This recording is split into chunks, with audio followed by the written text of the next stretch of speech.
Good evening and welcome to the Channel's studios here in London with your international news around the world in 5.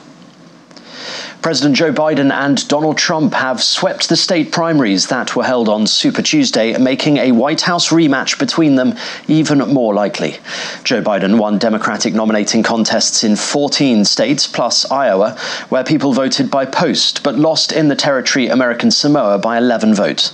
Meanwhile, Trump won 14 Republican contests, further cementing his strong overall lead over Nikki Haley, though Haley secured a surprise win in Vermont.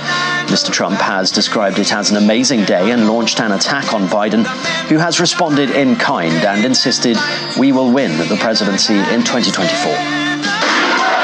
Well, thank you very much. They call it Super Tuesday for a reason. This is a big one. And they tell me, the pundits and otherwise, that there's never been one like this. There's never been anything so conclusive. This was an amazing night, an amazing day. It's been an incredible period of time in our country's history. I am filled with the gratitude for the outpouring of support we've received from all across our great country. But the time has now come to suspend my campaign. Haiti's Prime Minister Ariel Henry has landed in Puerto Rico after apparently being unable to return to his country. According to local media, he arrived in the capital San Juan on Tuesday after flying from the US state of New Jersey. For the past few days, Mr. Henry's whereabouts had been unknown following a visit to Kenya.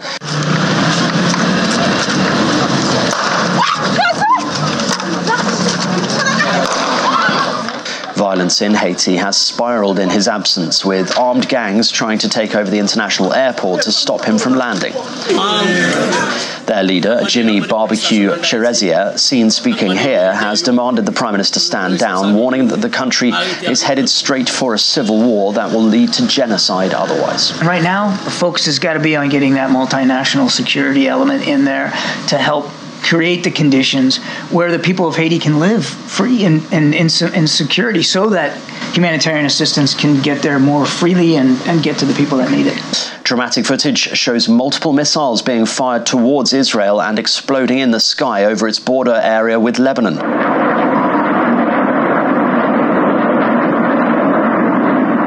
The Israeli Air Force says it responded by launching airstrikes on parts of Lebanon where it says the missiles were fired from. Israel has been exchanging fire with the Lebanese Islamic group Hezbollah since the start of the war in Gaza. Venezuela has announced it will hold presidential elections on the 28th of July, months earlier than expected. President Nicolas Maduro, who has been in power for 11 years, is widely expected to seek re-election. His opponent, Maria Corina Machado, is banned from holding office for alleged financial misconduct, which she denies. Last year, the government and the opposition in the South American nation agreed to hold elections in 2024 and invite international observers. Police in South Africa have taken in 4 people for questioning over the disappearance of a 6-year-old girl 2 weeks ago. The search for Jocelyn Smith has transfixed the country since she disappeared outside her home in Saldanha Bay near Cape Town. 300 naval officers joined rescuers from Cape Town, a dog unit and drones in the desperate search. 2 men and 2 women have been questioned over the disappearance. A Western Australian man has been charged with aggravated assault after allegedly using cable ties to restrain 3 children. Police said the man had detained the 6-year-old girl and 2 boys aged 7 and 8 after finding them swimming on a vacant property. Don't worry, police is going to take care of it. Video circulated online appears to show 2 of the children tied up and crying. Top state officials say they are appalled by the footage, and police have called for calm in the community. It would be alleged that force wasn't reasonable and proportionate in the circumstances. And Ecuador's La Cumbre volcano, part of the Galapagos archipelago, has started to erupt. The government said there was no immediate danger posed because the island where the volcano is located is uninhabited.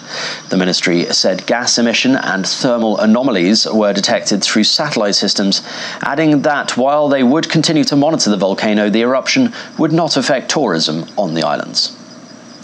And that's your international news around the world in 5. Now back to the Channel's studios in Lagos.